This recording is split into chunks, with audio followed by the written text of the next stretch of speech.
जो माने माछ बिक्री करती सेमानंक पई बड़ खबर 10 लाख प्रोजेक्ट रे मिलिबो 6 लाख टंकार सब्सिडी। ओडिशा रे प्रथम थर फिश कियोस्क स्कीम रे टंका फ्रिज इक्विपमेंट सब मिलिबो। मासको भी 50 रु 60 हजार टंकार आय हबो। सरकार देउछंती 60% सब्सिडी। सांग माने आपण जानिछंती कि ओडिशा रे माछ उत्पादन केते बढ़िछि? आपण जानिले आश्चर्य हेबे।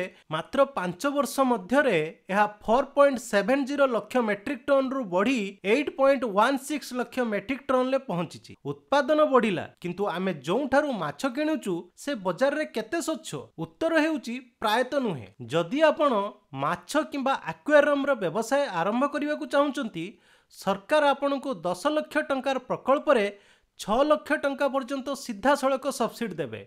यह कौनसी काल्पनिक कथा नुहे, यह ओडिशा सरकारक एक बड़ पदक्षेप।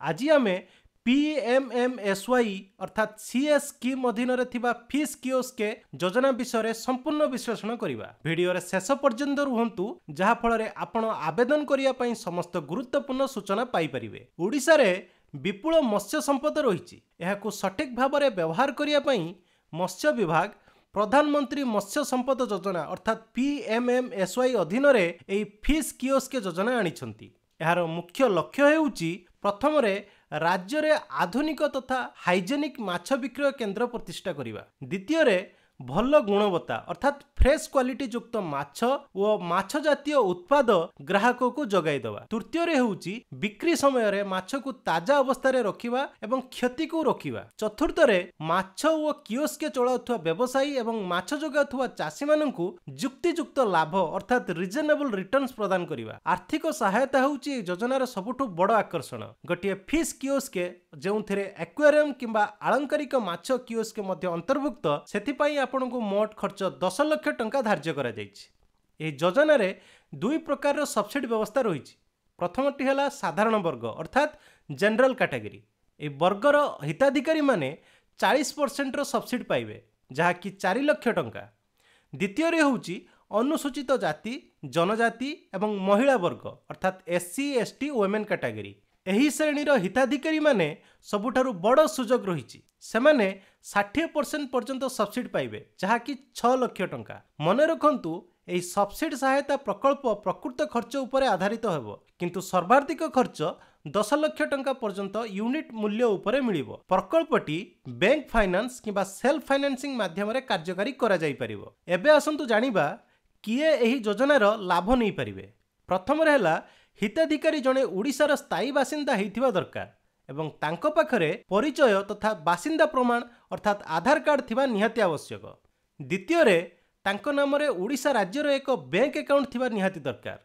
तृतीय रे एही योजनार लाभ जणे व्यक्तिगत उद्योगी अर्थात इंडिविजुअल एंटरप्रेन्योर एवं SSG अर्थात स्वयं सहायता गोष्ठी, मिलित दायित्व गोष्ठी अर्थात JLG, मत्स्यजीवी समवाय समिति किंबा माछ चाषी गोष्ठी को एही योजनार लाभ नै परिबे।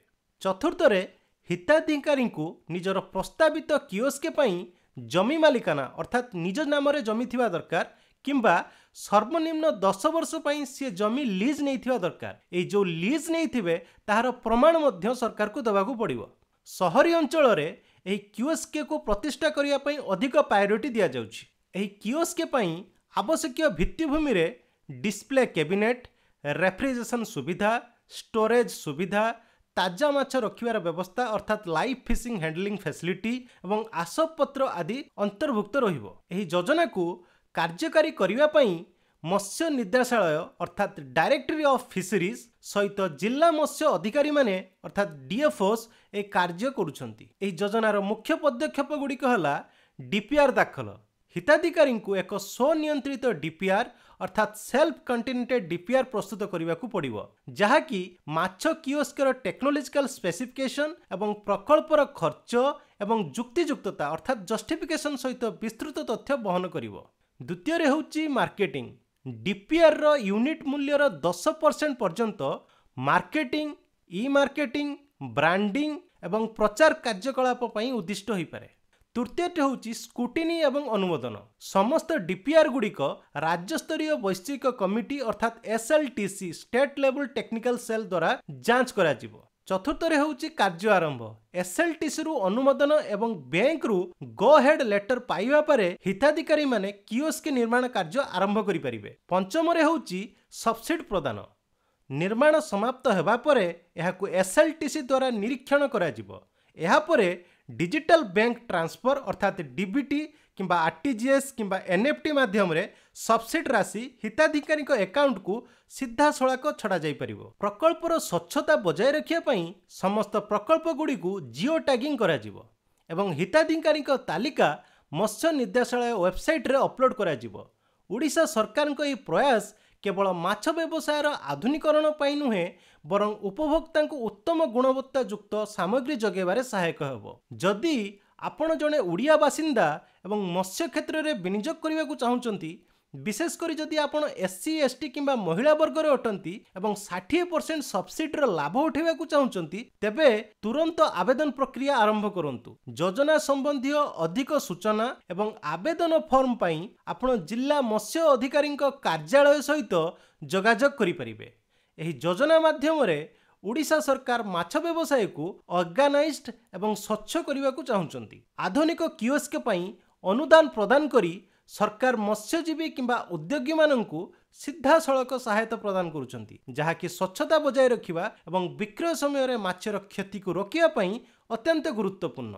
विशेष करी महिला एवं एससी एसटी हिताधिकारी माननक पई थिबा 60% सब्सिडी सामाजिक तथा अर्थनैतिक समानता आनिबारे सहायता करिवो। प्रकल्पटी जियो टैगिंग व्यवस्था एवं सब्सिडी डीबीटी माध्यम रे प्रदान करा जिवो। कियोस्क पई सहरांचल को अग्राधिकार देवार लक्ष्य रही एवं सहर मानकरे ताजा और गुणात्मक माछर चाहिदा पूरण करिबा एई योजनार मूल लक्ष्य होउची। पूर्वरु माछ बिक्री केवल उत्पादन उपरे निर्भर करथुला किंतु एबे एहा परिवहन संरक्षण बिक्री प्रक्रिया रे उन्नति आनी उत्पादनरु ग्राहकंक पाखकु थिबा समग्र सिस्टम को सुदृढ़ करुची।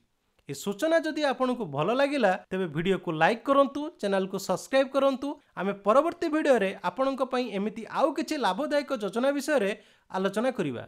सेति पर्यंत धन्यवाद। जय हिंद, जय भारत, जय जगन्नाथ।